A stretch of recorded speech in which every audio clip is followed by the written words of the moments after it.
Hey everybody, welcome to another episode of Outside Looking In, the podcast series wherein I, Samson Folk, talk to 29 other people about the league at large and what they think about the Raptors so that, hey, we can achieve consensus. Everybody wants to know, hey, what do people think of my team? Well, guess what? You're figuring it out watching these. And then also sneakily learning about the 29 other teams.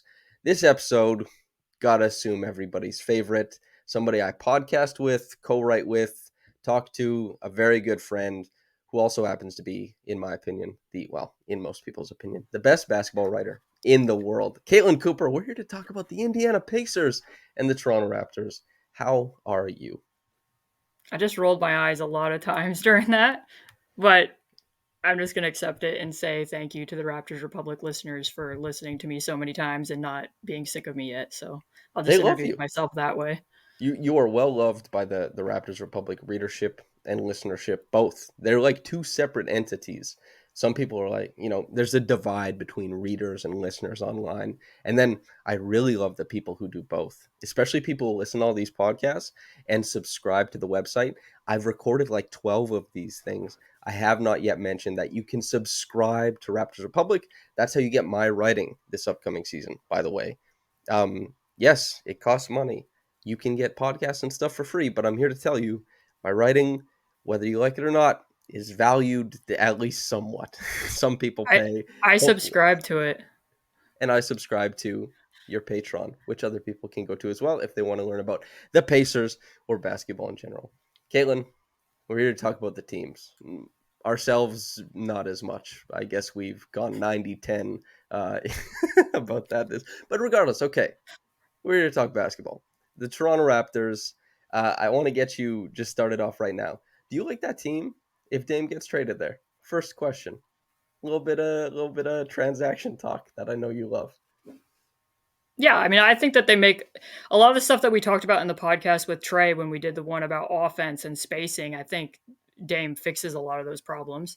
I mean, not all of them, but in the sense that, like, I looked up on Second Spectrum before we hopped on here, and the Raptors ranked 21st in the NBA in drawing tags on screens per 100 possessions. That's going to be a lot harder to draw tags without a pull-up threat running pick and roll next year. If you have Dame doing that, that gets a lot simpler. Then you're getting shake action. And when we did the podcast with Evan and I kind of described, the way you could rotate, and I don't know which one of the wings would be going out in that scenario, but I'm just going to name them all three because I don't know what the trade mechanics would be here. But the way you could rotate Scotty and Pascal and OG around the pick and roll with, one of them lifting behind the ball and then putting like Pascal above the break so he can attack baseline or middle. That works a lot better with Damian Lillard orchestrating the offense. Also, just his off ball gravity. Like, I'm not here to relitigate the Fred thing. I'm not going to do that for your listeners and cause like an argument in your comment section.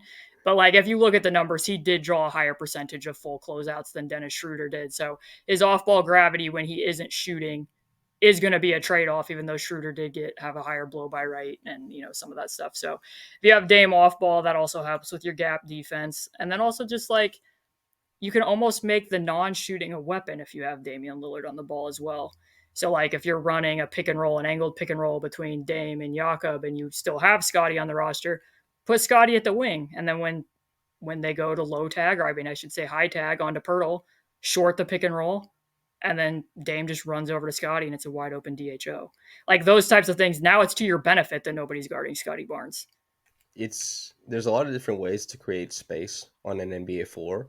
Mm-hmm. They multiply and compound when you have at least a shred of spacing to begin with. You can get a lot more creative. The Dame stuff is really interesting to me.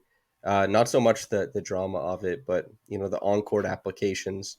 I think it's as far as whether you say yes or no to certain deals going out the other side. The Raptors offense would make an unbelievable jump with Dame at the helm. He's not just like a talented all-star level guard. He is a guy who has just been the engine of top five offenses over and over and over again, despite not having that talented of supporting casts. He's an unbelievable offensive talent, and he would be incubated pretty well served by the Raptors defense, depending on who goes out, of course, to some degree. That's kind of what I want to talk about. For the people who just heard Caitlin, lay out how the different machinations of the Raptors offense can achieve things, there's a podcast, a couple podcasts we've done, but chief among them, a podcast with her and Evan Gualberto, where we basically try and diagnose everything that could be good or bad with the Raptors offense. It's very in depth. It's very cared for. It's a thoughtful conversation. You will not find a more thoughtful conversation about the Raptors' offensive framework or potential wins and losses, I suppose, if you want to listen to a very in-depth look at that kind of stuff. What I want to talk about today, though, let's lead with defense. I do want to presuppose that it's Scotty in the starting lineup at point guard, and Schroeder is the guard. We'll talk about Schroeder more. The bull buys you talk about being better on broken plays, perhaps, than Fred will be important, but I'm going to suggest that it's Scotty, Gary, OG, Pascal, Jakob. Talked to quite a few people about that lineup now, the Raptors' prospective defense. It seems to me that most people think they have a top five potential on that end of the floor. I'm curious where you think they sit between ceiling and floor as far as what they'll achieve defensively. I mean, I think you have a higher floor with Jakob Pertl in the lineup than you did before they acquired Jakob Pertl. Mm-hmm. And I also think that Dennis Schroeder was stickier at the point of attack when he got traded over to the Lakers than what Fred was last year for the Raptors. Mm-hmm. So that is one edge there that I think will be beneficial. And like I've talked about this a few times. I mean, I think you and I talked about it when you came over to my Patreon, in that I've started to get to reframe my idea of defense, in that I don't think that a rim protector can be the strongest link in a defensive unit. And people are going to say, well, then why did the Raptors get better when they added Jakob Pertl? And I think in part is because that gave them a finishing piece that allowed them to be more conservative, but also that their gambles meant more. Like they Mm-hmm. still maintain the same turnover rate. It's just, we're not. I like the analogy that you used a year ago when you were writing the piece about when it was still Vision 6.9 and you compared it to a fitted sheet, right? And like trying to cover the corner and then the other side pops off. That's not as apt to happen when you have Jakob Pertl there. But I then, not to bring it to the Pacers already, but the reason I bring this up is the Pacers have a very good rim protector, and they've had a bottom five defense for 2 years in a row because they don't have the periphery pieces that the Raptors do. They don't have OG Anunoby, who can be both proactive and reactive and be positionalist, being moved all over the court. They have no one like that. So I'm kind of in a place defensively where, like, the types of players who I think buoy schemes are kind of those OG Anunoby types who we talk about unique movers on offense a lot. Like I think Shai Gilgeous-Alexander, for example, I think that he moves like a slinky if a slinky played basketball. Yeah. If you can move uniquely on defense, how can you attack an offense? So people who can break scheme and do a play audible without compromising a scheme, I think those are the people who then solidify, like in the Raptors case, like, yes, it's important to have a rim protector, but who's going to elevate that to a top five defense? It's the other types of people that the Raptors have. And that's why the Pacers haven't elevated out of that yet over the last 2 years, despite the fact that they have somebody who can depress, the field goal percentage at the rim quite well. The fitted sheet thing is kind of funny because if you could, it's about the collective pressure that the sheet is applying and the anchor points. There are 4 anchor points. Maybe there's not 4 on an NBA defense, like 4 of the 5 players. And I know some people think of defense in the weakest link type of philosophy. But when you think about Miles Turner being or turning the Indiana Pacers defense from like extremely bad to when he's on the floor, pretty good. Always, maybe 5 points better, 4 points better, 6 points better. They're, per 100 stuff when he's there. Is that Not last year. There was no shift. no shift? Oh, no. 2.7, right? Like per 100? Oh, I think it was less than that. Unless Mm. you're looking at cleaning the glasses number. Like I they're playing 8 guards a night. Like that's what you got to that's remember. They're playing 8 guards a night, and they rank second in blocks, and that was not a complimentary thing for them to be ranking second in blocks. and that's right. And so like the interesting aspect is like what are the anchor points without Miles? And that's also we'll talk about it more with the backcourt of Nembhard and Haliburton and how tenable that is into the future, etc. With defense in mind mostly. But it is interesting to think about the Raptors is that they currently constructed, have just a ton of anchor points. Scotty is not one by himself necessarily, but Pascal Siakam can be a linchpin. OG Anunoby, as you pointed out, can buoy such a high percentage of your defense. He can muck up actions to move you into the back of the shot clock. He can lock down at the back end of the shot clock. You can put him on a star to suppress shots and also move teams into different types of offensive sets than they usually like to go to. And he, in a pinch, can be a good rotational rim defender. Like all that stuff is tremendous. And having the safety and more conservative nature of Jakob deeper in the paint means that OG can gamble more without you paying for it on the back end. And so that can also increase the likelihood of the gambles, which he already has a high hit rate on. Those two paired is like just tremendous defense. You love seeing those guys together. Having Pascal Siakam, who had a down year defensively, having Scotty Barnes, who hasn't reached the heights that Pascal or OG or Jakob have, all of that length coming together, it always makes me think of the 2018-19 76ers, who, despite not having immense defenders like Tobias Harris, like JJ Redick, those guys playing a lot of time, it was just a big lineup that continued to make skip passes more difficult, that still managed to crowd the nail despite not being like Jason Tatum level defenders. And they had Ben Simmons and they had Joel Embiid and they had Jimmy Butler. And it was like that length and size just meant that it always felt like everybody was operating in a closet when they got downhill. And they didn't need the most talented defenders. It was just that size kept, pressing in on the opposing offense. And the Raptors have, they don't have Embiid. They don't have that level of Ben Simmons or Jimmy Butler, but the combination of all those guys in that they'll shrink the floor and they're talented in those smaller spaces defensively, I think sets them up to have one of the top 3 defensive lineups in the NBA, potentially. And especially once you factor in that they'll probably have a really good time turning other teams over. The starting lineup, I don't think it'll be good offensively in the half court. Mm-hmm. But defensively, if that is the starting lineup, I think threatens as one of the best defensive lineups in the NBA, which is a cool thing to have. And I think you have a decent amount of matchup flexibility there. In the games that I watched, I didn't love using Jakob Pertl as a weak side roamer, but the fact of the matter is that you can do it. You can put OG Anunoby on a center if it's a center who's going to run a lot of delay and you want to pressure those types of looks. Mm-hmm. Or, I saw them do that against the Lakers and put Anunoby on Anthony Davis, which like the Pacers were having to use that a lot last year for various reasons, putting Miles not on swallowing up pick and rolls.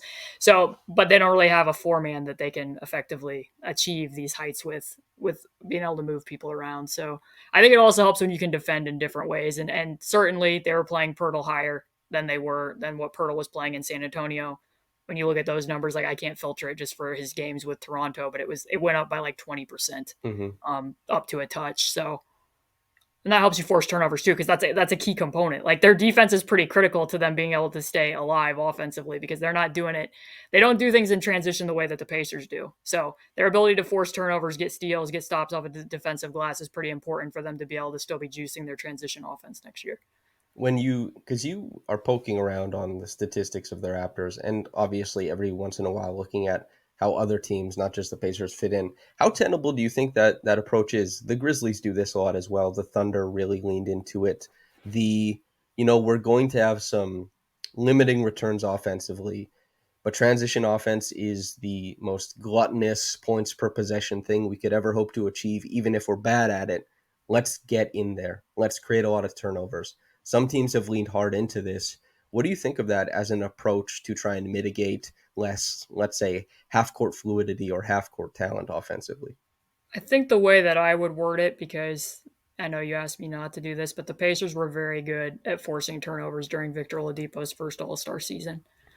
And the difference being there, and I think it's the difference for what happened to the Raptors pre and post Pirtle is, are you forcing turnovers as the purpose of a scheme or as the product of a scheme?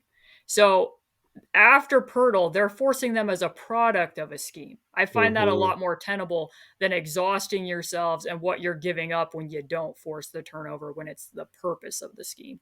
So I think that's the way that I would delineate that, Yeah, if that's what that's you're asking me. that's a perfect way to say it. Is you don't have to bet on this happening. This is something that I talked about with Joe Wolfond. He wrote the first piece on it. He did a great job of, getting quotes from around the league and from the Raptors themselves about how the Raptors were kind of artificially inflating their possession numbers.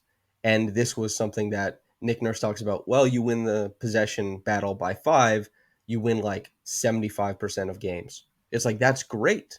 But also, when that is the intention, is winning the possession battle by 5, you're missing out on all the other things that were passively happening. Or maybe were set out as like a more, this was the goal the team was looking for.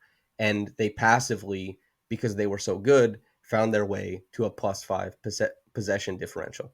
And the Raptors kept finding that possession differential and not winning by as much, and then eventually not really winning that much at all, having to trade for Pirtle and finding their way back to it is like good. That's the thing about deriving information or meaning from the numbers.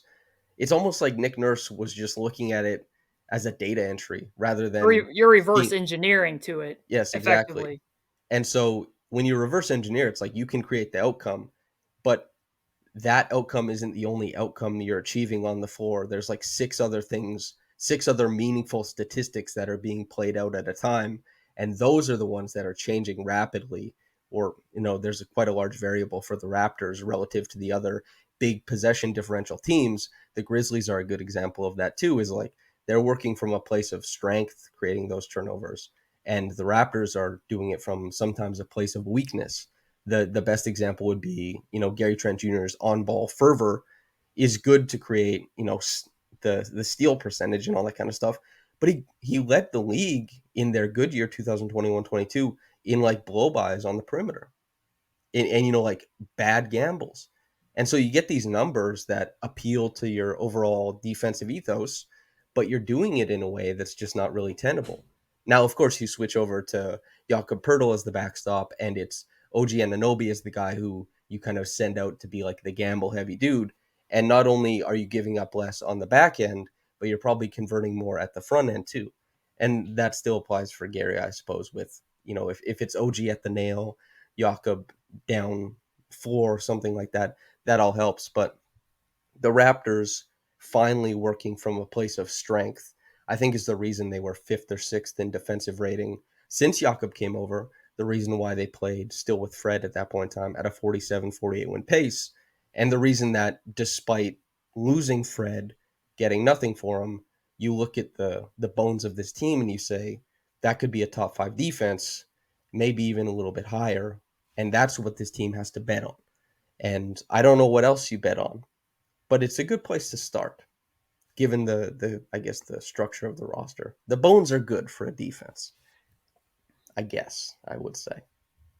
The only question that I would have then is the merging the two ends of the floor as one, and you're having this transition offense. And I remember that I tweeted after the final game that the Pacers played against the Raptors last year. Pacers had like 18 turnovers. They gave up a million offensive rebounds to the Raptors. Tyrese Haliburton didn't play. Scotty Barnes didn't play. The Pacers win this game. The Raptors converted like none of those turnovers into points. Like that's an indictment of your team building at that point in time. Like it is kind of important, and this is something that I'm looking at with regards to the Pacers this year, and depending upon what happens with Buddy Hield, what you do in transition kind of depends on being able to fill lanes with people Yes. who can shoot. So This is we a shall really, see. this was you and I, the conversation we kept having is like the Raptors are achieving things they want to achieve, and the Pacers are doing that classic thing in basketball where you make a shot, and somehow, despite the Raptors looking at the 4 factors and being like, we're winning the 4 factors, the Pacers are like, 3-point shot go in, baby. That's how we do it. And they kept beating the Raptors because they were like, hey, we're going to make shots. That's our plan. And while neither team was impressive over the course of last season, Pacers fans, it's a cheaper team. Maybe to some, there's a little bit more young talent on there, all that kind of stuff. Who knows? Optimism is good. I'm glad fans have that for each team. But the Raptors were the expensive team who had just been in the playoffs and went to game 6, albeit after being down 3-0 against the 76ers. And it's like, this team is supposed to build momentum, and they lost a whole bunch of it. Trying to replace that and get it back, merging the 2 ends of the floor. I can't remember what coach talked about it last season or maybe 2 years ago, that there is no end of the floor anymore. It's just the floor. Um, I do wonder how Darko Rajkovic tries to make that happen. If anybody wants to know in depth, there is a podcast about it that Caitlin and I did with Evan Gilberto. Let's talk about the Pacers. I do, first and foremost, Nembhard, Haliburton, they played 2,200 possessions together last year. I think like 75th percentile or 74th percentile offensive like points per possession. Pretty great. And the defense was really bad, largely because of transitional lineups they played without Miles, and also because of, by the numbers, too much Jalen Smith at the four. I'm curious what you think about that backcourt going forward, because as we've talked about on your Patreon, Tyrese and Nembhard are like wizards and fantastic at implementing offense on that side of the floor, but you have to try and figure things out on the defensive side. So let's keep it going, I guess, in that vein, talking about defense to start this podcast. What do you think about that backcourt going forward? That's a complicated question to explain. Andrew got on the floor last year, turned himself into a key starter from a second round pick, mainly because of his defense. That's how he found his way out there first. Now, this summer, they signed Bruce Brown. You're not paying Bruce Brown $22.5 million to come off the bench. Like, I see no situation where that occurs. Benedict Mathurin is already on record saying that he expects that he's going to have a larger role and be the starting three. You can connect dots with some of the stuff that's going on with Buddy and assume that Buddy's going to be coming off the bench. So if you're starting Tyrese, Ben, and Bruce, and then probably a camp battle between Obi Toppin and Jarris Walker, Andrew Nembhard is not starting anymore. TJ McConnell is still on this roster. If Andrew Nembhard's coming off the bench and playing with that unit, you're not playing TJ McConnell off the ball. So they go to Summer League. Andrew and Ben both play 2 games. Andrew had a terrific Summer League. Tyrese Haliburton confirmed this at his own camp. I tweeted in the first game, I was like, Andrew just played the entire first quarter and he doesn't need to play any more quarters.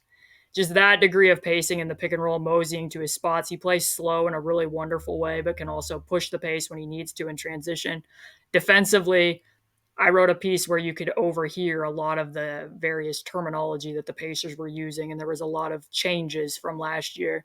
And one of the main things you could hear was good Drew, because Andrew's the type of player that you can be up 20 in a summer league game and he's still, clamping somebody at the end of a shot clock.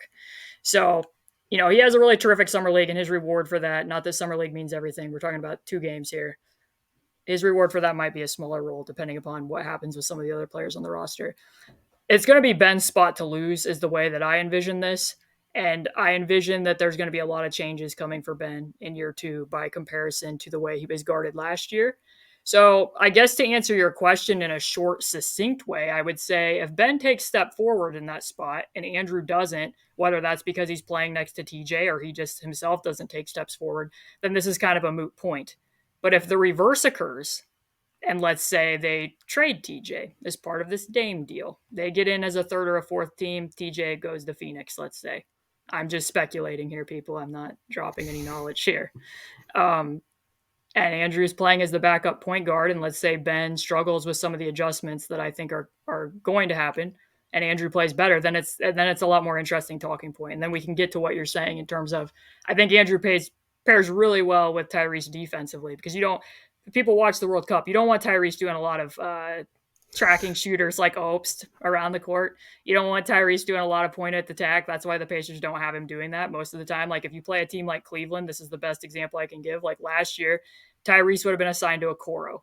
This year, he will most likely be assigned to Max Strus, which means he's playing a little bit less aerial ace. Like the best thing Tyrese does is sticks his arms in passing lanes. He has pretty good skills for anticipation. So that's going to read a little bit differently when you make that change. But now, like last year, it would have been Nesmith and Nembhard defending Garland and Mitchell. Now you're looking at Bruce Brown will take one of them, probably Garland, because you don't really want Ben going through a lot of screens. And then now the expectation is going to be on Benedict Mathurin. Hey, go out there and guard Donovan Mitchell. I think that's going to be a pretty tall order. And it's different now because you don't have 2 defenders in the starting lineup. And not that the Pacers were a good defensive team. They were not for a number of reasons. But I think defensively, it makes a lot of sense for Tyrese to have Andrew out on the floor in the future. And then I don't think that Rick Carlisle shies away from having more than one point guard on the floor. They were Hmm. pretty decent in the minutes when they had two of Tyrese or Andrew or TJ playing at the same time. So I don't think that's something necessarily that they would shy away from if Andrew and Tyrese are both out there. And I personally think it could be to Tyrese's benefit at times to play off the ball. Like an example that I often like to give is they played the Miami Heat. He had 1 point in one of those games. Then they went down and played again. And Tyrese is kind of the person that if he struggles in a matchup, he's probably going to figure it out by the next game. So he scores 43 and hits the game winner, mainly because he's hitting the switch pocket and the Heat are playing back off of him. Then in the third game, it kind of turns around and they end up blitzing him when he gets weak matchups. But the point being is, you don't really want Tyrese Haliburton going head on against somebody like Bam Adebayo in space. That's not really a strength to be driving a switch. So something that you can do is get that switch, move Tyrese and Bam away from the ball, give the ball to Andrew, let Andrew drive toward Bam. The inclination for most bigs when the ball is coming toward them is to help on the ball. Pass it to Tyrese, and now Tyrese gets to attack a switch with a closeout. That's not super feasible with Benedict Mathurin as much as it is with Andrew Nembhard. So again, like just to summarize, it will be Ben's spot to lose. If Ben plays well and Andrew doesn't, then it's a moot point. If the reverse happens, I think it's interesting. I'll put it that way. That is the very interesting aspect too, is that Andrew is 2.5 years older than Ben. There's that. But I know like Nembhard is an impressive defensive guard. Halliburton maybe not so much. But when you look at Miles Turner, Nembhard, there's a lot of good defense there. But sandwiched between those guys is a mix of a lot of the time Buddy Hield, Mathurin, and Halliburton.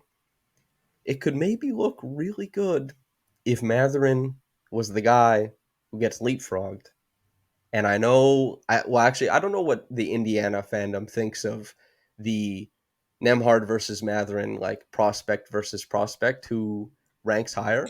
But it's an interesting conversation because Nembhard has been so good at uh, the things that are statistically captured and the things that aren't typically statistically captured, and has, as you said, as a Raptors fans are happy with what Christian Coloco did as a second round pick, and his season was unbelievably underwhelming relative to what Nembhard has been able to do. Nembhard is one of those guys who you look at what's happening on the floor and you're like, it just clicked for this guy. He's already leapfrogged. I think objectively so many guys drafted ahead of him, and so much so that it's perfectly fine to look at like, oh, they got a lottery talent in the second round. It's early, but you can Oh tell. yeah, easily. Yeah, I mean, I think interesting. Nembhard. Yeah, no, because I mean, one thing that I would point out if people do like Nembhard, since he is from the Toronto area, that like when I said earlier, like I actually do have people email me from Toronto and be like, "Oh, I really like Andrew. I went to Gold high school with medal Andrew." 2024, Nembhard part of the guard rotation. Let's I go. I was upset about that. Anyways, no, that when I talked earlier about being able to play in a play audible scheme without compromising the scheme, Nembhard is probably the best person on the Pacers roster at doing this, and it's very underrated. And like they played the final game of the season against the Knicks, so it's like a pick and roll between like Quickly and Isaiah Hartenstein, and O'Shea Brissett's guarding Hartenstein at the time, and like they'll switch the ball screen. So now Nembhard's guarding Isaiah Hartenstein. He'll front him, and then on the penetration, like when O'Shea starts to get beat on the perimeter, it becomes switched to Peel. So Nembhard will make the read and jump out to the ball, which makes perfect sense for that matchup because Quickly is somebody who's going to attack off the dribble. Hartenstein's a non-threatening big, and now you've just defended a pick and roll 2 versus 2 while also eliminating the mismatch. And he just did that on instinct. Like that was not something they did the entire rest of the game. So he operates on instinct and will make little reads like that. And sometimes you'll watch it back and you'll be like, you know, that's something that you could have probably applied in a wider sense, and that might be really effective. So he does a lot of little things with peel switching and other stuff that you don't see other people on the roster do, which tells me that like while it might be something that the Pacers communicate at times, I don't think it's something they enter into a game and say like this is our scheme tonight. He just makes the read and has that degree of feel on defense, which we don't. A lot of people don't talk about feel on defense that much, but for guys like OG Anunoby and Andrew Nembhard, and I'm not saying Andrew Nembhard's like an all defensive candidate right now, but he's very good, and I don't think that always reads completely with him, but It's tough. Like guard defense is really hard because the interesting stats are like just hard to get to. Most people don't have the oh, how often is this guy like stab stepping for lock and trail? How often is this guy like getting the arm and pushing through the screen and like just blowing stuff up? Like it's just that kind of stuff is like just film. Maybe some of it ends up on second spectrum, right? And second spectrum is just like who has access to that? Not very many people, especially talking about the game for public consumption. It's really tough to capture and has mostly been captured in steals and steal percentage over these past few years. It's really tough. The interesting thing is that like when you look at the stats, and it's kind of what I referenced was like, hey, the defense isn't really working. What's going on with the backcourt? The I guess attention shifts to the wings, and with Indy, as you've mentioned, like the wings are sometimes just guards. The Raptors are a team where the guards are wings. What do you I talked about this a little bit in a past episode, but what do you think about like teams managing to produce one position repeatedly and like, oh, we I guess we just have a lot of wings, or like with Portland the conversation I have is like, oh, we have Dame, Scoot, Shaden Sharp, and Anthony Simons. Maybe some people like Keelan Johnson, like we have a lot of guards. The Pacers is like, oh, we have Buddy Hield, we have Benedict Mathurin, we have Nembhard, we have Haliburton. Like what do you think drives that? That people just keep on like stacking similar, I guess, styles or positions. I mean, I think in the case of the Pacers, some of it's probably driven by Rick Carlisle because he likes having as much skill on the floor as possible. Like that's in part why I wasn't surprised when they pivoted away from Jalen, and because everyone was cross matching that, and that's detrimental to Miles. And it was harder to cross match it if you play Aaron Neesmith at the four, which is something to look out for next year when they're playing Walker and Toppin. But um, The Neesmith lineup was really good. Just poking around on the numbers, like it started to show some cracks during the time when Tyrese was out, and not only for reasons that Tyrese was out, but I mean, they realized, hence why they went and traded for Toppin, and hence why they drafted Jarris Walker, that they needed to have more size on the floor. There was no secondary rim protection. I mean, I've used this as an example before, but one of the cracks that I'm referencing, they played the Oklahoma City Thunder, and Miles in that game, because they had to keep him low because they're giving up so much size everywhere else. He's assigned to Josh Giddey, and Josh Giddey posted him outside of the lane so that he would have to pay attention there. And then they ran split cut for Shea above it. Buddy Hield's the low man now.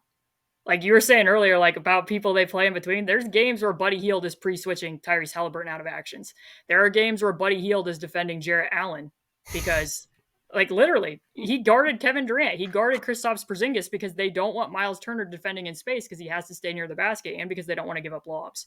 So these are the types of cross matches that they're dealing with. And like, I've said it too that like what they were trying to do schematically didn't reconcile with the numbers. Like if you were to just write down a list of like, okay, here's what they do defensively. They have a very exaggerated presence at the nail. They'll go switch to blitz.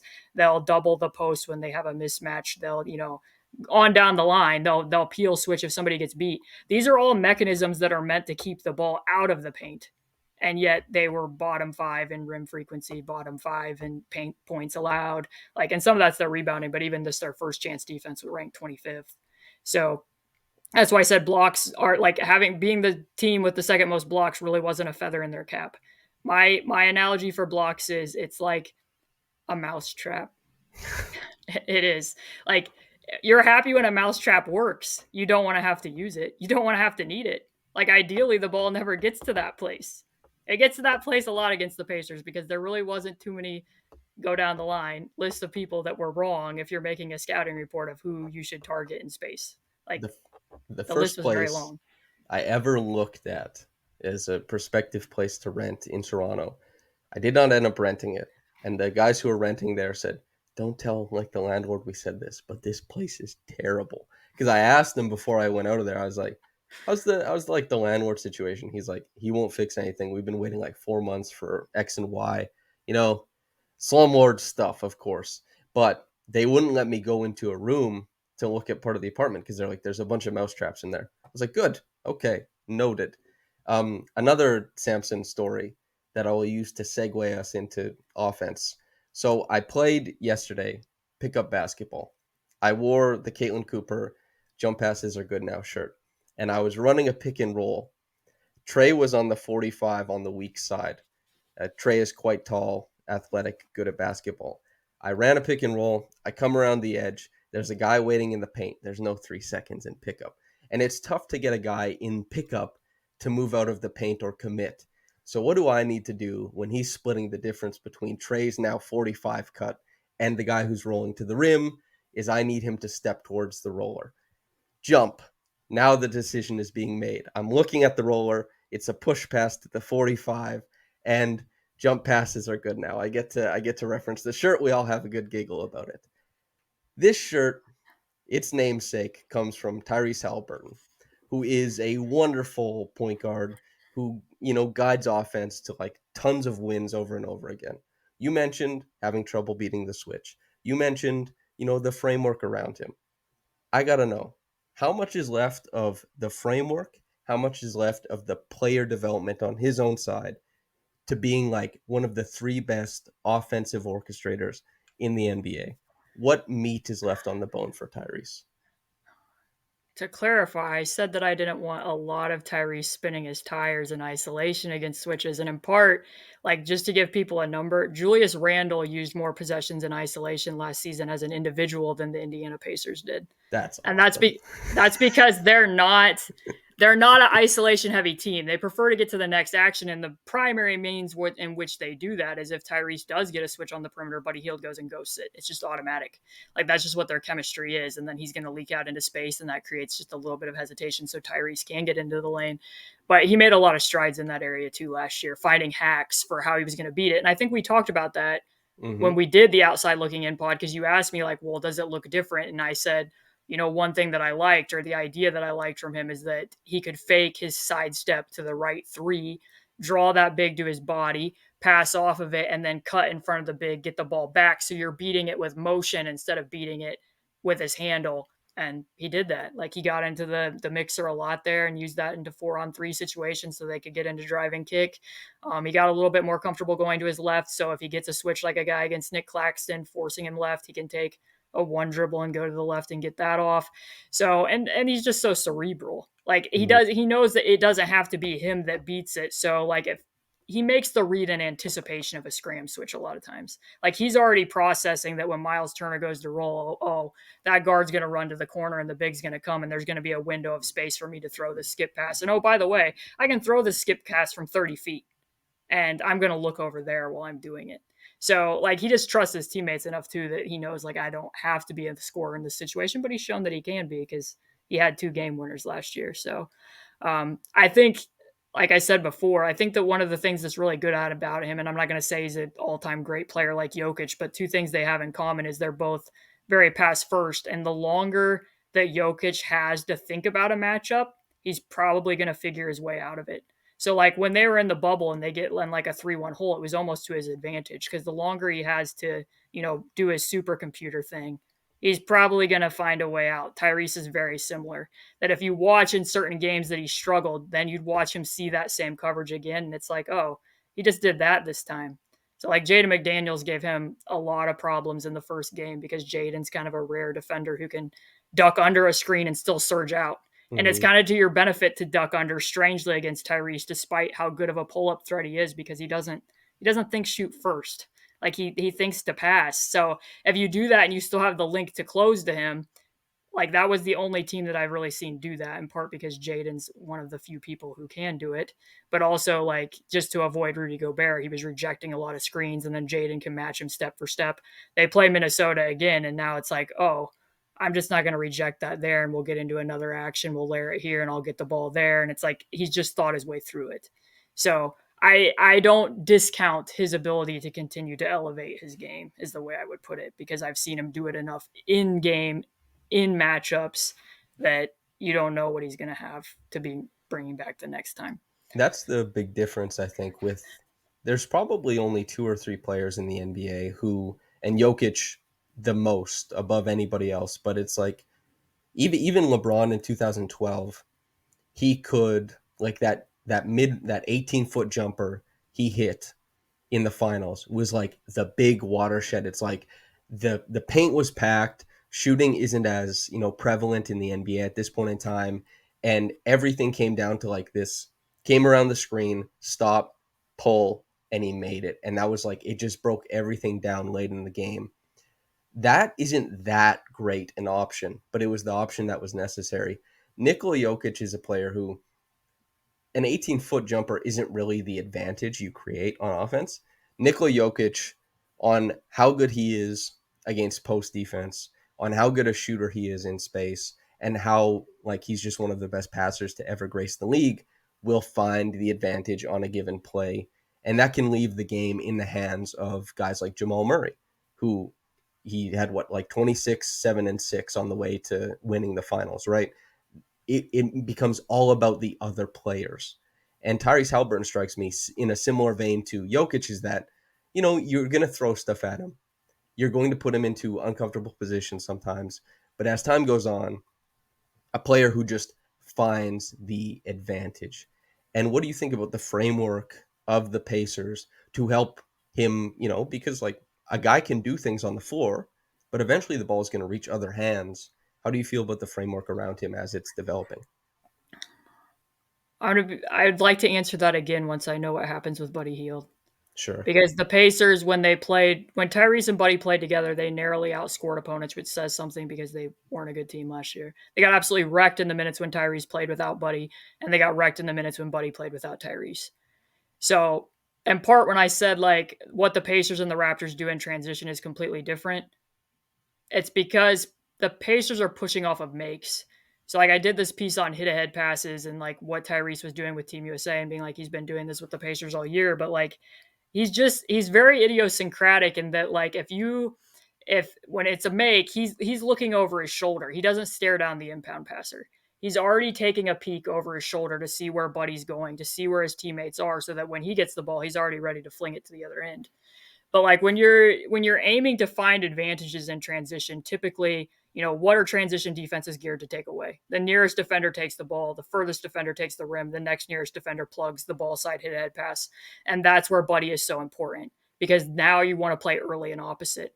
So you want to get the ball shifted twice. You're going to outlet it. Tyrese is going to have it. And then you throw that diagonal pass to Buddy at the 45.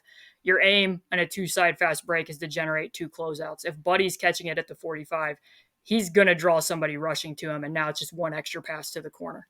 The Raptors don't really have a way to do that in transition. And I question to a degree, like as good as Bruce Brown is at shoving the ball down opponents' throats when he was catching, water polo style passes from Jokic, and as electric as Obi Toppin can be at outrunning entire teams, both of them are going to be fits in this regard with Tyrese. But both of them take more of their shots in transition as twos than threes. So if you don't have the same spacing and you're exchanging Nembhard and Nesmith and Hield for Obi and Bruce and Ben, that's a little bit different. And that's why so much is going to be on Ben's shoulders. Because I didn't even really talk about the fact that like Ben shot 31% on catch and shoot jumpers next year. And that's kind of like his biggest hurdle, because he has such a deceptive first step. He's so good at reading and knowing, how much of a shimmy do I need to use. But he's very much like, I'm going to jab to my right. I'm going to put the ball down on the floor at the left. He loves to rip and go to his left. But I tracked every single pass that he made that was a skip pass to the right side of the floor, or that was a kick out to the right side of the floor from the left. He never made one with his left hand. Yep. So depending upon what the spacing is around him, I think there's going to be more incentive to load up on his drives, because his pass rate on drives is like 18%, like the fifth lowest rate in the NBA. So he's confident in ways both good and bad. Like you love the fact that there'll be four people in the lane and he believes, obstacles are opportunities, but they're usually opportunities for Ben, not opportunities for teammates. So he's got to get better at passing at the rim. And I think that that's going to be harder when the degree of full closeouts that Toppin and Brown draw is not the same as Nembhard and Buddy and Nesmith. So that's already going to be there. And like, that's something that Tyrese needs. Cause I still believe in the fit between Ben and Tyrese in terms of Ben as an off ball scorer, like run a ball screen for Tyrese and set a pin down for Ben. Ben's going to curl that and he's going to get to the rim. Very effective action as long as his defender is trailing it behind him. And, but he's got areas that he's going to have to grow out in order to match with Tyrese. And I do think the coverage is going to change. Like if the shot isn't falling, he's going to see more short closeouts. And then his tendency is he's so geared to catch and drive. He doesn't shoot the shots that come to him, catch and shoot and flow. So then it becomes a double clutch. And I think that contributes to why his shooting percentage currently is what it is. But to answer your question, the context around Tyrese, I think the spacing around the pick and roll is going to be different for him. And they already were not a very good half court offense. The Pacers and the Raptors were only like one spot away from each other in half court offense, again, for different reasons. But the spacing is going to be different, I think. The big difference between their approach on offense is that the Raptors just rebounded so much more. Like the Pacers, no offensive rebounds. Like they get one shot at it, they get the one possession, they shoot a really good percentage relative to a lot of other teams in creating like that shot, and they have good shooters. That's why Buddy is such a swing, obviously. But it's like if other people get like 30% more possessions in those opportunities, like it's going to come around in a meaningful way. Um, there's a lot of things left to be balanced. I love the point you made about Benedict Mathurin. That's like if you're going to your left and like that rip and go that he loves, of course, and the obstacles and all that kind of stuff, teams, if you don't prove that you can make that left step, align the body, left-handed skip, or above the break, they know what's going to happen is you're going to have to twist on your axis and you're going to start either doing the push pass or throwing ducks, Yep. neither of which can reach the opposite corner or above the break. Like you just can't beat weak side zones then. Like you Yeah, just about the only way he makes the pass is if he's dribbling left and the help comes and he can Euro step in front of it, sidestep, and then make what you're saying, the push pass with the right. And the pass accuracy, a lot of times the receiver's having to catch it and adjust their body yeah. before they even get into the shot, or he's having to abort his dribble instead of making it in motion. Like that's a big difference between him and Nembhard. Nembhard is actually better at throwing one-handed passes with his left with the velocity than he is with his right. So, and he's definitely going to do it in motion and find that corner. And that's the thing. Like I think some of it with Ben is feel, but some of it is clearly skill because when he's on the right side of the floor, which isn't his preference for driving's sake, he will make some of these passes, even a jump pass under the basket, maybe to the opposite corner. So the accuracy still isn't really there. It's not like when you watch Grady Dick, right? Like this was one of my favorite things during Grady Yep. Dick's pre-draft process is that he has quite a bit of flexibility under that basket. He can jump pass and make that, and he's very good at reading the next chain. You don't see a lot of guys who are like, and not that Grady's a stationary shooter, but somebody that you're going to park in the corner, who can put the ball on the floor, get under the basket, see that the corner man's going to shift to the 45 weak side zone is going to shift to the corner, and then he's going to make that with his left hand to the 45. Like I can't even dream of Ben doing that. Like I've literally never seen it. It's So it's a it's a huge deal because not only like everything on defense is about being able to make reads. If you have to bring the ball to two hands, that's a read you give the defense that they can brace now to make the jump to the corner or, above the break. And also on top of that is like if you're not putting significant velocity, which Ben usually isn't, especially you're moving left trying to pass back right, you're going to throw a duck.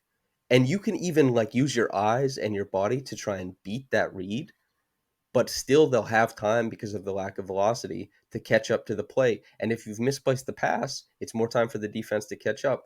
And that means that like you might get stuck in a situation that a lot of players get stuck in, that when you attack closeouts, teams know which side of the floor they get to load on. And like you can't switch the play, and that means that the defense gets to stay a little bit more conservative in their shell. And that means that the advantage, the big gaping like advantage closeout that was created for you, you can't create like the chart down with all these different scenarios that can keep happening. It's just like rote, and this happens to a lot of guys. It's like pump, put it down going left, corner, same side corner, or like going up with either right or left hand at the rim. But it's just like you get stuck in that one or two options thing, and these little skills are what changes that, which also is an appeal to, as you mentioned, Nembhard. Little skills make the player.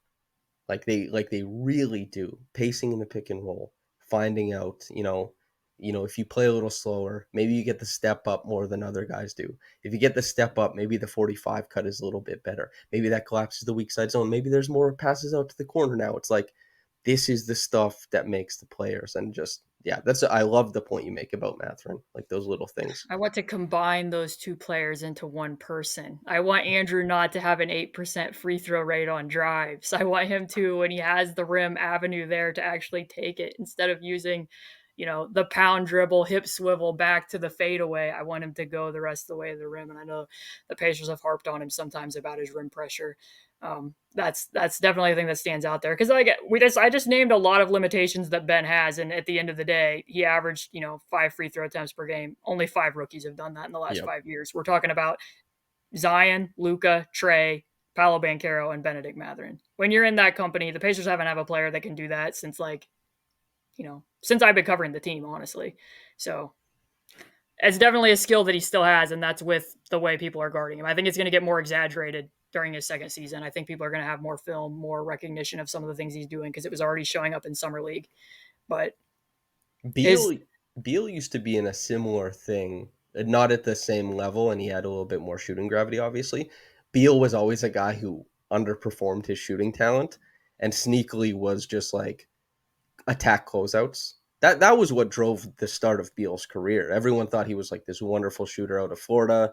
He got comps to Clay, right? Like all this kind of stuff. And everything that Beal did was about being able to finish with both hands at the rim and being able to sneakily extend his dribble and take that last step to the baseline to swing it to the opposite side of the floor. And it's like, this is what makes the closeout dangerous. If Mathurin can make these changes, he's going to just obliterate this stuff for yeah. like a decade. Yeah, because I mean, Ben's really good at alternating stride lengths, and Ben's really good at the drag your toe. He Yep. can really throw off the rhythm of guys. That's why he's fairly effective in transition, despite the fact that he's not always the one running to the arc. Now, I do think that role will slightly change if, like I said, if Buddy's not out there and you're having to have, Bruce and Obi run to the corners, or one of them's running pipe to pipe, then it changes. But that's where Ben succeeds. And I think some of the 3-point percentage too can be explained. And this showed up at Arizona, is that Arizona ran a lot of set actions, like, pick and roll with an exit screen, where it was very clear that this is a play for Ben. Ben knows I run to the corner, I go out, I catch it. And I thought at the time, oh, this is noisiness, because he's making more difficult threes off of screens, but then he's missing unguarded threes. Surely this will normalize. And then it continued last year, and it was kind of the same story. When it's a play that you're running for Ben and he knows this is the shot, he shoots it in rhythm, and that helps his percentage. When he's catching it in spot up situations and he has to read what the closeout is, that's when I said he's so wired to catch and drive and will double clutch, that I think that impacts what the percentage is. So I don't even think it's necessarily his mechanics that are holding him back. I think sometimes it's just the overall feel and read of what the defender is doing. Reading defenders is very important. Get that chunking going on. Figure out what you're seeing. Quick decisions. Do you want to answer some questions from your fans? My fans. Oh my gosh. How does that sound? I mean, I've answered probably like 40 mailbag questions this week. What's some more? I'm excited for what Raptors fans want to ask me. There was Raptors questions in my mailbag on a Pacers blog, so let's go. Caitlin, I told you, the people love you. They've migrated over. This is, yeah, this is the number one thing, is like, this is why I bother you to do it, is because people really love you. This You're is not bothering me to do it. ah, bygones, agree to disagree, etc. The one I want to give you the one you don't like first. How do you? I'm so afraid about what this is going to be. Would Caitlin trade Barnes for Lillard if you were the GM? We'll do basketball stuff later, but I want to put you in this position. I think I mean, it's are we? I mean, I guess I'll ask you for some insight before I answer that. Are we in agreement that it doesn't make a whole lot of sense from Portland's standpoint, unless you have a third team trade, to be trading for OG and Gary Trent Jr.? Because that doesn't make a lot of sense to me. correct. And from the Raptors' point of view, I don't care what anyone thinks of me. You cannot convince me that Scotty has been even close to OG's impact. And just OG is a wonderful fit next to Dame, and you would have to prioritize that. Now, of course, you I mean, he know, has 1 year left on his contract. That just doesn't make sense from Portland's perspective. yeah. Like, And are he you probably convincing wouldn't. OG to resign there? I kind of doubt it, unless you're rerouting OG to like Phoenix and maybe you're getting Aiton back from Phoenix. Like, there's a lot of machinations here. I don't know them all, but I guess So they're just asking me about Scotty in particular. I So think I think basically the meaning of this, and apologies to the person who asked, but I think the meaning of this is like weighing the potential stardom of Scotty versus the, if Dame reports, the returns you'd get in the near term or in the present from Dame. And I think it's like a question about how do you value Scotty at his current state? Rather, like it's not that much about Dame, I don't think. This is about like, is it worth it to lose Scotty? I mean, I think they've kind of locked themselves into at least sussing this out, right? Because they've already, I don't want to say shopped Pascal, but they've already Oh, listened to what the offers for Pascal were. So if they don't like the young assets for Pascal that they could build with Scotty, then your next avenue is the other timeline, send Scotty somewhere to build with, the Pascal timeline. So I think that Dame fits all of that quite well. And I think that the other avenue of it too is how confident are you in the other contenders in the Eastern Conference? Like, do you just think Milwaukee and Boston are infallible? Because I don't think that I do. I think I have questions about both teams. So if you think that, in this age of parity, hey, we give ourselves a chance here, I think I probably would. I think yep. I probably would. I am. I haven't been on record saying this, but I would do a Scotty package for Dame. Whoa, whoa, whoa, whoa, whoa. Both of us just said what a fake trade was that we would both do. This is a first, I believe. Um, but yeah, I think it is like it's a this question is totally about what you think Barnes will be in the future, and like, is future Barnes somebody you can miss out on? Because if future Barnes is like for sure an All NBA player, then you wouldn't do this. There's no Yeah. way you'd risk this. But if you think he's more so in the vein of like All Star, maybe a few times, maybe a little bit less, then you would. Of course you would for one of the best guards in the league. Like you got to go for it. And the Raptors don't have to go for it. And I'm perfectly happy to see what Scotty becomes. And if they lean into it this year, giving him a lot of possessions just to like battering ram his way through so you figure stuff out about what he's going to be, hell yeah, I'll cover that. I'm looking at a lot of data right now and film right now trying to figure out how it might look. But I don't love the data that I've seen. yeah, the data I like is Scotty Barnes the player. I don't really like the idea of Scotty Barnes the point guard, but and we shall see. clipped Twitter. um, but you and I, two people who are gonna get snide responses for this, maybe, but two I people want to who back up and say I like the idea of Scotty Barnes the hub. I like the idea of it's Scotty Barnes great. the hub. I just This is there's a something. there's a delineation here in what Yes, we're talking about. this is something I've gotten a lot of snide responses about not viewing Scotty as a point guard. I mean, and this is the thing where I'm like, I like having you on here because guess what? NBA players, NBA coaches, they like our work. We've been validated, but there's always like the snide responses that are like, we haven't watched just an insane amount of these players and like try and figure it out. I'm harping. I shouldn't be I harping. watched every pick and roll Scotty ran with Pirtle last year. Same. What do you think? Well, I mean, what I said on the prior pod, I think part of Yeah. the problem is that most of the coverages you're going to see under to switch, which is going to require a lot of physicality with Scotty, which he's capable of doing some of that. But Hmm. like, there's just limitations. That's why I said that with Dame. When you're constantly seeing an under, there are ways to work around it. But it's not the same as like TJ McConnell seeing an under where he's making himself a threat and can still induce an over with his handle. Yeah. Scotty's not doing those same types of things. So like if we're looking at Sabonis, like there was a point in time. I mean, I have an article that you can't find a link to anymore, but it did exist at one point in time that was that was called an analysis of Domantas Sabonis doing point guard things. There were point guard things that Sabonis did, especially not too far from when he got traded to the Kings, and that he was actually the person bringing up the ball and triggering the initial action.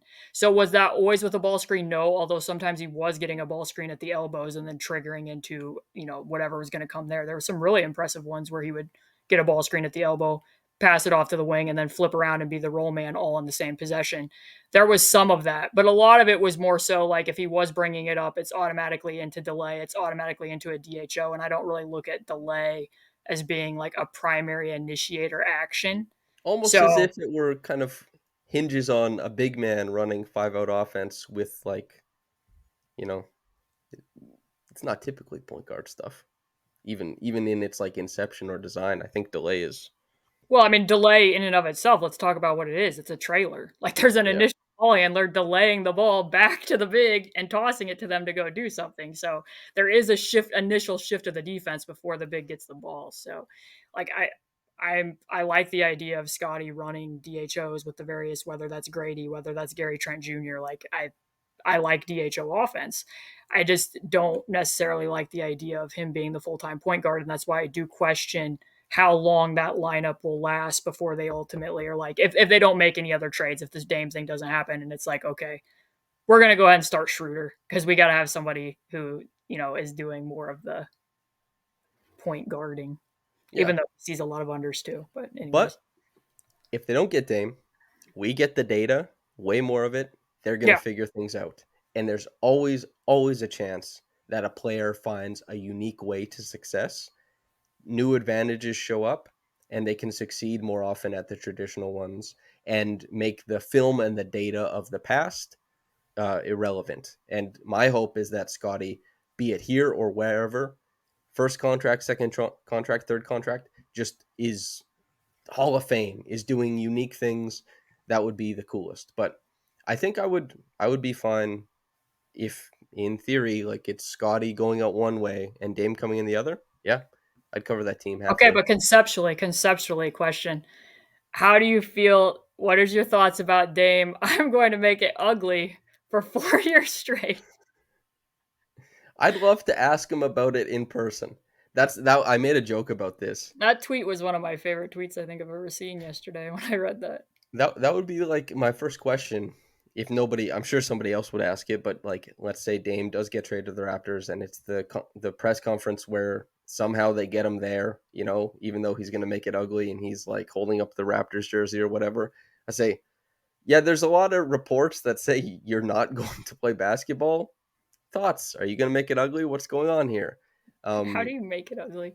So yeah, imagine the creative ingenuity that's required every day to wake up afresh and be like, I'm going to make this ugly in a whole new way. you know what's funny? Some people who don't play basketball just live normal lives do that. They live ugly little lives, and they just they make things really ugly. But I'm guessing he would probably like throw the jersey at the crowd, put Masai in a headlock, and be like, Would he "Okay, take the Raptors championship trophy and drive it around the parking lot like he's in a Seinfeld episode too? yeah, exactly." There's yeah, it's not like, oh, I'm not going to report. He's just constantly pulling pranks and doing hijinks. An agent of chaos, exactly. Well, on the flip side of that, do you have any concerns about what happens if none of this happens and how people handle that coming back, knowing that they pursued Dane? Oh, who No. cares? Who cares? This team, they Is have the dynamic already poor enough that it just doesn't matter? it's up in the air, and it can't get more up in the air. It's up in the air. That I mean, seems fair. last season was in the middle of the season. Masai came in to talk to, and I hope people don't get defensive about this, because Masai did this with Kyle Lowry. Was like, no, the way you're like, how you're approaching your career isn't correct. Like, make better decisions in how you do this. Like, apply different methods to how you try to improve. He did that with Scotty.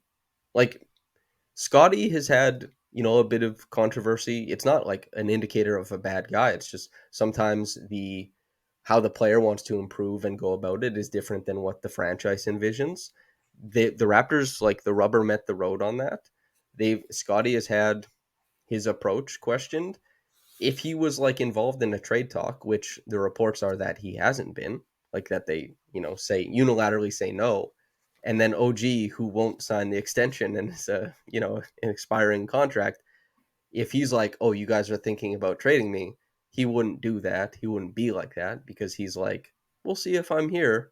You know, it's just I don't expect any blowback from this. A team that has been in flux continues to be in flux. I don't think there's anything radical, any radical outcomes of that, unless it's like Thaddeus Young, who was like, "You guys guaranteed my contract for 8 million instead of cutting me for 1 million.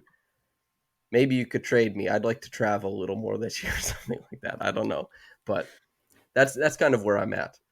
This is a team in flux, so they've been inviting conversations forever, and chiefly among those conversations has been Pascal Siakam, who, if anybody were saying like, "Hey, what's going on here?" it would be Pascal. And this conversation is one that's like, you said you want to sign an extension in Toronto. Here's Damian Lillard. Maybe you get the extension. Like the guy who would be the most upset over this summer would probably be the happiest of these conversations.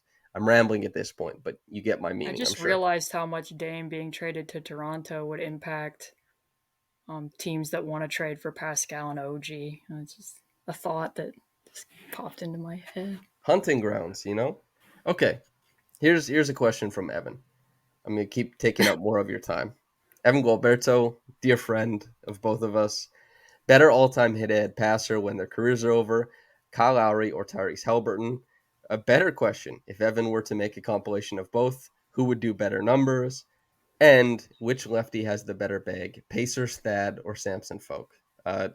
Free play. Take that question however you please.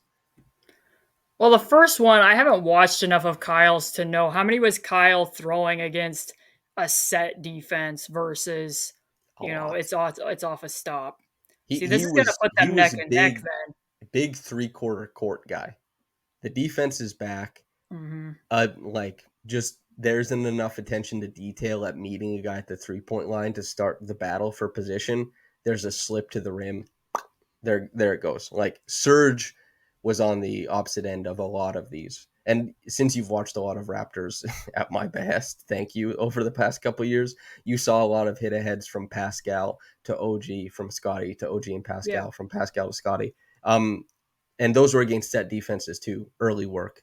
Kyle did that all the time as well. So lots of hit aheads. Some of it was at Bjorkgren's behest as well, but um, yeah, I mean, I think that would put them pretty close to head then, because Tyrese, like, hit aheads per 100 was like second in the NBA to James Harden last year, and he had a lower turnover rate on them than James did. So I'll let people take those numbers for what they will. But like I said before, like, it's how quickly he processes it, because that's my favorite thing to watch. If people watch a Pacer game, watch himself practically give himself whiplash when an opposing team makes a shot, because he's always taking a peek. He doesn't waste any time. He wants to play fast. That's a real credit. That is something that I think is a real credit to Rick Carlisle, because in the first 26 games when Tyrese came over, you could see that this is how Tyrese wanted to play. And they did it for like 4 games. Then Malcolm Brogdon came back. Then their transition frequency went back down to like the bottom 10. And I was like, is this going to be an issue? Is this going to be a thing? And last year they ranked second in time to shoot, top 5 in transition frequency. They definitely molded and actually had an identity around their best player, which is something they never, I think both of these teams have this in common. I don't think the Raptors roster has ever been built with Pascal Siakam in mind, and the Pacers roster was never built with Domantas Sabonis in mind either. Like, they were just very good players existing Yep. in those contexts. This is very much a team that's, Tyrese is our guy, which is a change and a nice thing to see. Yep. And the Raptors are wondering currently, do we fully lean into bridging the gap that Scotty is the guy we build around, or do we do it more of a wholesale? We have Scotty, we have Grady, we have a prospective pick in the future, we have whatever comes back if they trade guys like maybe Pascal or OG. Are they trying to, like, even the Thunder did this, right? Even when it was obvious that Shea was going to be in MVP talks eventually, the Thunder were still doing like the hemming and hawing about like, no, we're just collecting guys. And Shea is like the oldest, and and it was like, really? You guys aren't just saying it's Shea, Shea, Shea. Um, Scotty isn't as undeniable. Well, I guess it'll be his third year, so he'll have a chance to do what Shea did. Probably not, though. I don't think Scotty is as undeniable as a prospect, or the early impact of his career Shea is. But even guys like Shea weren't built around from the very start. And you could argue actually that Shea isn't really built around that. The Thunder are still just like compiling stuff. So not many guys have the blessing of being built around. Demonis, it's cool that it happened the way that it did in Sacramento. The other part of this, who do you think the compilation would do more numbers, Tyrese or Kyle Lowry?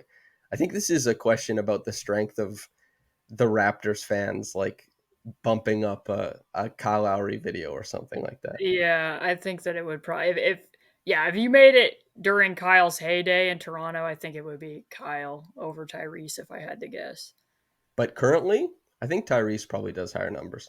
I don't think a ton of people are typing in like Kyle Lowry highlights. I was very surprised though at how many people were surprised by watching Tyrese do that with Team USA. Like that's an indicator of how familiar you are with his game. If you didn't realize, like I didn't know this was an aspect of his game that he's, you can just throw the ball ahead and he's going to find moving targets. So I think that kind of probably speaks to it a little bit. I think most people are surprised when they actually watch players because most people don't watch players. They're mostly looking at stat lines and maybe a highlight if the NBA acquiesces and tweets one out of Tyrese Haliburton, I suppose. Last question. Undoubtedly, Thad, much better bag than Samson Folk. Yeah, like infinitely better. I Now could here's say a lot of things that you're going to want to edit if I say them. So well, let's I just won't skip say. that process and we'll go on to this question from the boy. I've been extremely TJ McConnell pilled for years, and every time I see the Pacers, it feels like, aside from Haliburton, he's always the straw that stirs the drink. Is he genuinely that important, or as a Raptors fan, am I just starved for good or even marginal backup guard play? Okay, you've got the floor. Yeah, TJ. The one thing that like you take Tyrese off the floor, TJ clearly is not Tyrese as a pull up threat or as a shooter, but he wants to push the pace in a similar manner. So their identity isn't only tied to Tyrese. TJ is also very high in hit ahead passes. TJ also wants to motor the ball. And I think an underrated thing about him is if I could, log into the secret synergy codes and see what the breakdowns of like points per possession are on specific plays that the Pacers run. If I had to venture a guess when they run push or like pistol for TJ, it's going to be very high.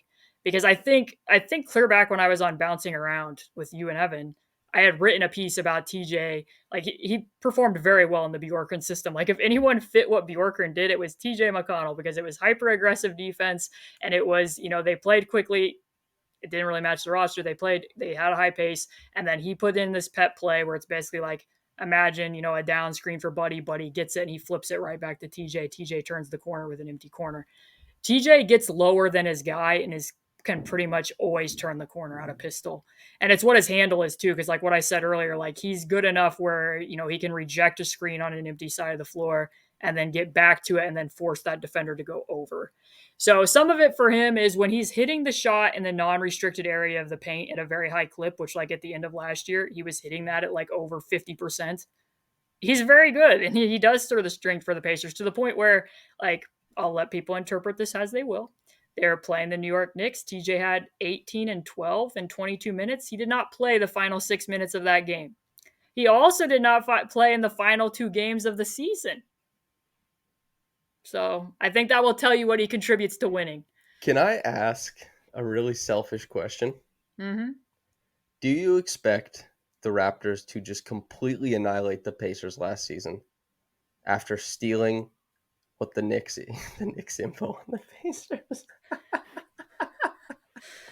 I made one joke about that. You were gone. There was a lot of things I wanted to tell you about that while you were gone.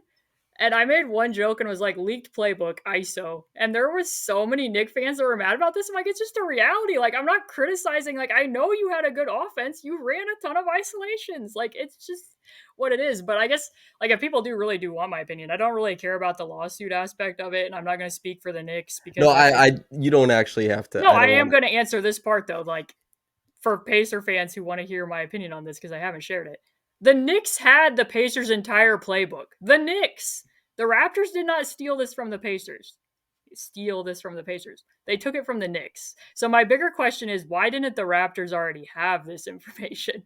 Like, I wonder if they did. Like, what I think happened. you think it was that person's scout? They had done the scout on the Pacers, so they were basically I taking their own work, that is potentially. I feel so strongly about that. And this is why I made the joke that like the Raptors stole, and it was what, like 3,000 files. The Raptors stole the equivalent of like what Lewis and I share between each other in a season Well, and covering. also remember that 3,000 files on like Synergy or Second Spectrum could be Yes. like that's not that many files in reality. No. Like me watching all of Scotty and Jakob's pick and roll possessions is going to be several hundred right there. Hmm. Like so that's what we're talking about. But like I mean I don't know what else was included with that. If you're talking like there's analytics codes or like proprietary stuff that the team had an attachment to that. I'm not going to comment on that. I'm just saying that from the Pacers perspective, I don't fear any competitive disadvantage because the team knows what they run. If they want to find that, like, people can go check out my Patreon. I write about hand signals and stuff that they're running all the time. It's available to you for free. Or if the Raptors want to hire me and just want to know what all the plays are, I can tell them. This was like this is why I think there was a bigger response to that from people who don't know like the scouting process. And it's a lot of the same people who, when you write something, or if I write something or do like a video breakdown on a set that the Raptors run, and it's like, this is what they do, this is how often they've been running it lately, this is what it looks like, this is why it works. And people are like, why are you giving away the team's plays? And it's like, everyone has the team's plays, so much so that a third party synergy has all the team's plays, and other teams are just using that. This is hardly even something you'd consider the Knicks, only insofar as they paid the fee, the subscription fee, for what Synergy had. And so that's kind of where I'm at with it. But I did, since the Pacers were a team and the Nuggets were a team that was included, I had to ask to be selfish because I think it's funny. Because you want to put me under fire for more things that I say that you Yeah. think, but I verbalize them. This is a comfy position and not one that you put me in when I was featuring on your podcast, but just asking people I like hard asked softball questions. questions just for the listeners' sake, in case you didn't see that. I asked Samson questions like, "Who's your favorite Pacer to watch?" Yeah, I had a good answer to that. I was really happy with it. Here's something that's really in the vein of Caitlin Cooper. If the Spain set was a popsicle flavor, which flavor would it be? Oh, that's a good one. I mean, I'll have to pick one from the Outshine compendium. I guess I would say like Spain is continuing to evolve, and that you need to be better at masking it. Like, it can't continue to take on the same flavor. So like a wrinkle that I would like to see more teams use, because so many teams switch the guard screens as their means for defending it, the big hops around. You switch the guard screens, is I'd like to see the back screener, instead of leaking to the wing, the back screener leaks to the corner, and then the corner man steps up to set a corner pin in for that guy, because it's way more ground to cover. So it's adding spice to the Spain action. So I'm gonna go with mango with tahini. We're all used to the mango, but add the tahini.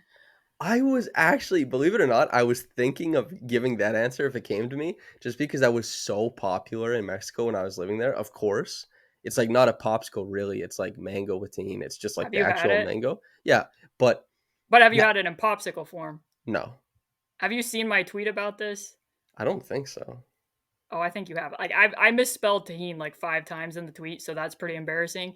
I had friends over for a dinner party in which I served them the mango with tahini Okay. popsicles. I texted them and made them give me responses to what they thought.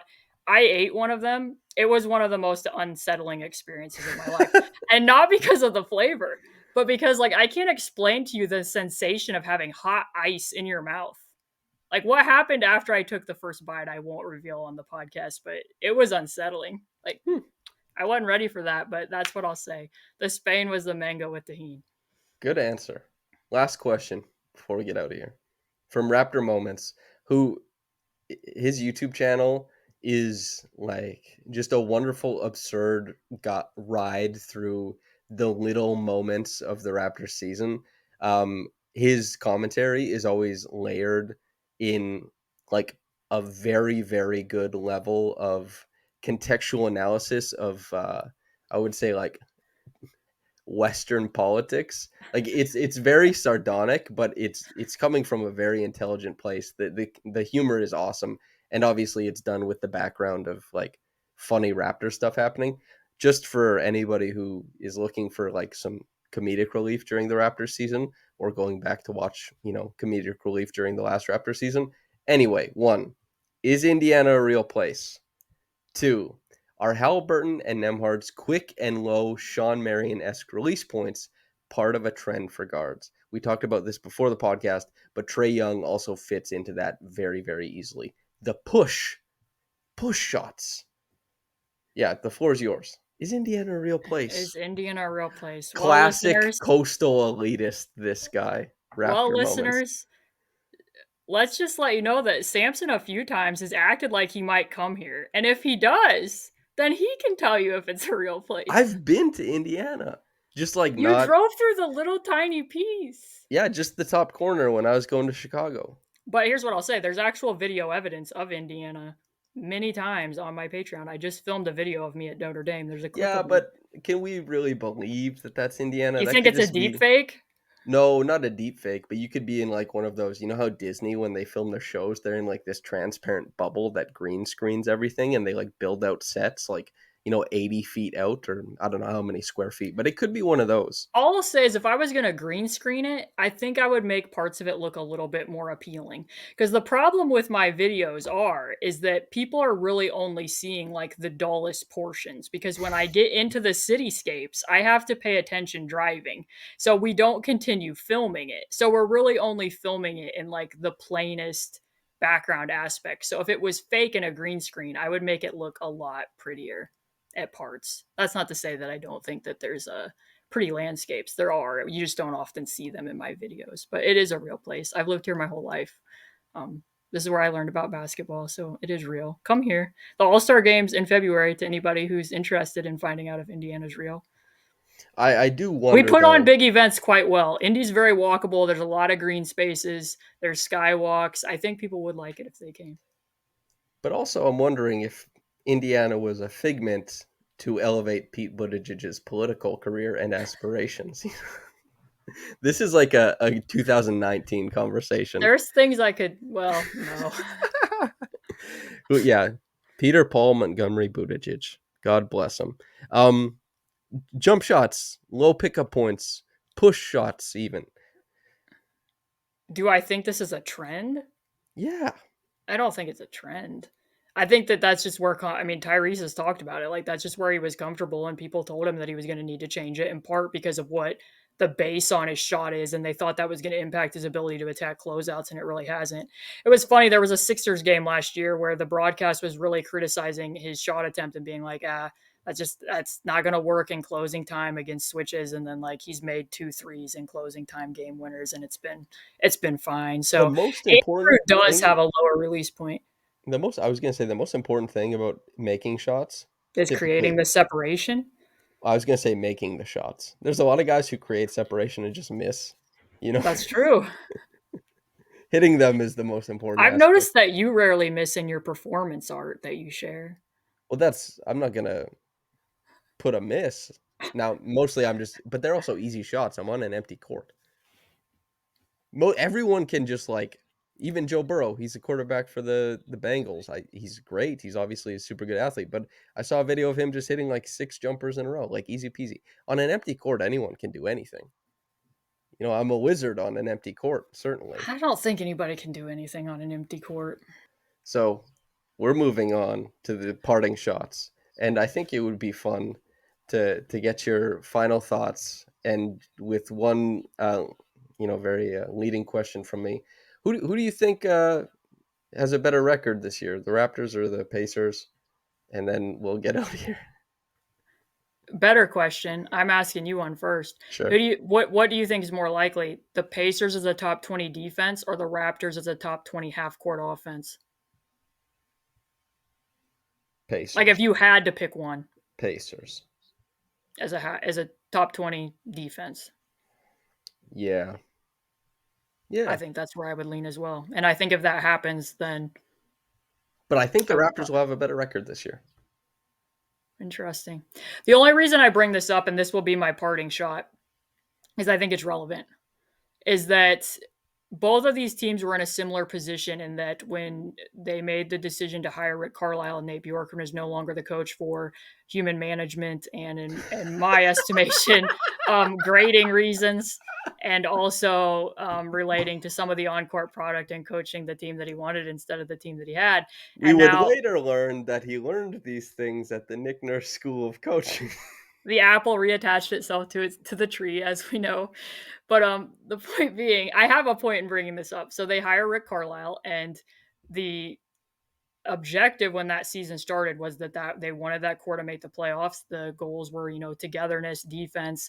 There's going to be new energy. Rick Carlisle very famously coaches to his personnel. And as it turns out, TJ Warren was hurt, so that core was never fully healthy.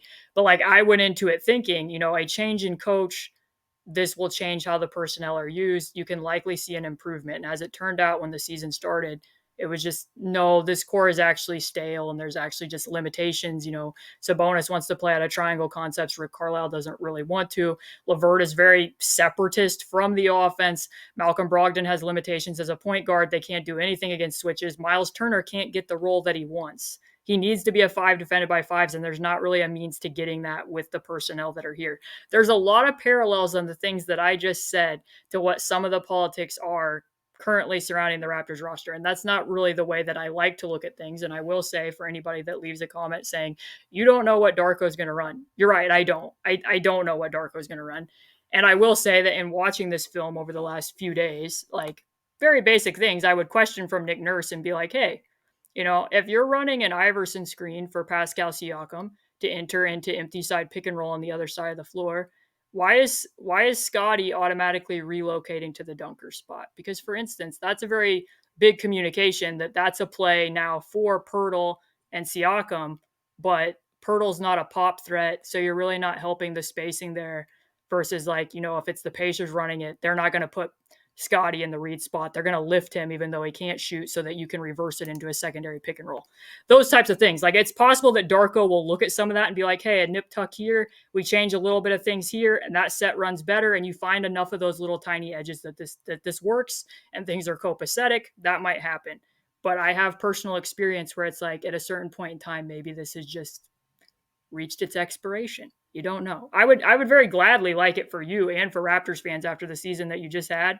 If this goes really well and you have a better record and they're sniffing at the playoffs, that would be the best outcome in my opinion, but I don't think it's guaranteed. So that's kind of where I land with it. Nothing's guaranteed in this life. I've learned. I know I'm supposed to death and taxes, etc., of course, but maybe nothing. I just think it's tough to rely on a coach to completely change what just happened with a team. And I saw the Pacers make 2 coaching changes over 2 seasons with the same core and not achieve a better outcome. And in fact, it just kind of got progressively more stale. This isn't shifting things. I think the analogy that I like to use with coaching is it's kind of like a coach is a jockey. A horse wins a race. Players win a game, but the jockey can certainly help or hinder the horse from crossing the finish line. And coaches a lot of times sometimes can be more responsible for the hindrances than the helps.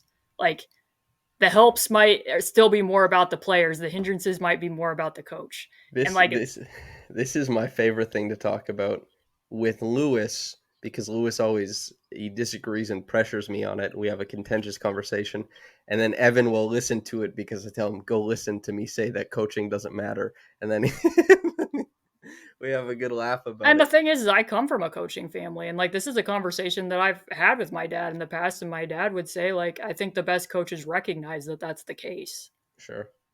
So but that's basically what we talked about half the time, not half the time, but a point we were considerate about making in that episode where we talked all about, the framework of the Raptors offense is whether Darko has designs on a certain play style or not, the personnel points you towards certain things. And teams are at their best when there's a marriage between team building, coaching, and on-court style, and the personnel that has their skills and traits and all that kind of stuff being enhanced. But the Raptors still, because Nick Nurse, there were things that I wish he did differently. You highlighted one of them. The team was still leaning towards a lot of the inherent advantages they got. Nick Nurse, the personality stuff you mentioned, bye, see ya, starting fresh there. But as far as the play style, sure, Darko can be a wizard on some things, and hopefully he will be. The Raptors were really good in ATO stuff the past few years, by the way. We'll see. The personnel says do this stuff, and maybe they revolutionize basketball or something like that. But it points towards a few things, and we've seen a few of those things. So, and I would say too that if it doesn't change, and it didn't under Rick Carlisle, that doesn't mean that moving on from Nick Nurse wasn't the right thing to do, and that's somehow on Darko or that he wasn't the right hire. I think that those two things can be mutually exclusive. and that they already are mutually exclusive. So Hmm. I guess that's the way I would close it out. Yeah, that's an hour and a half. This was the longest one of these by far. People are going to be so sick of us by the end of this if they listen to the end of it. Sick of me, certainly not sick of you. They got to listen to, if somebody's listening to all these, they're listening to like 30 hours, and just an hour and a half of that is you. They're gonna love it. So, and I talk too much. People are probably sick of it already. And now we're both wearing glasses. Well, That's a change. because I can see the end of this podcast coming on. This is blurry at the start, but now crystal clear. Caitlin, I know you gave your parting shots, but would you like to plug your stuff, or would you like me to do it in a way that makes you uncomfortable? Um, I will give my parting shot and say that I'm a subscriber of Raptors Republic, and that, as Samson said at the beginning of this, the podcasting is free. Hopefully, I was listenable to this, but I will back and support the quality of he and Lewis's work is. I've said it before. I think that there's certain pieces that both of them have written that you're not going to find other places, and that's not just in the Toronto market. I don't think you're going to find them in other markets either. Not the combination of being able to go and ask the questions about the film, understand the film, and also write it in a highly creative way. So I think that I'm very happy that I subscribe to it. I hope other people will make that choice too. Similar, I subscribe to Caitlin's Patreon, and I do so because the work is not emulated at all. And it's not just a few pieces, it's every piece is a completely unique thing that I hope someday makes its way into the Smithsonian so people can understand how, how basketball has progressed over time. Because what better way to catalog it than with Caitlin Cooper's writing? I pay for stuff I like on the internet. That is, and I'm lucky to have, like a few extra dollars of expendable income every month to support the people I appreciate. This is more than just the basketball market. Um, the internet is a monster that doesn't want to pay anybody. It's very consumer friendly. It eats everybody and churns them up, and has been, held afloat by venture capital money. That stuff is drying up. If you want good writing, good talking, all that stuff supported, whether you think it's from me, from Caitlin, or from others, um, it a lot of cases people have to get paid, and it can be directly from consumer to labor. And that's what Raptors Republic is relying on, hoping for, and the same ethic is exemplified by Caitlin as well. It's important to pay people for what they do. You don't have to do it, but this is our plea. Thank you to everybody for listening. And Caitlin, thank you for always giving me so much of your time and, of course, your insights, which I will take and run with. Good, good, good. Okay, everybody. Thanks for tuning in, whether you got into this in the morning or at night. Have a blessed day and goodbye.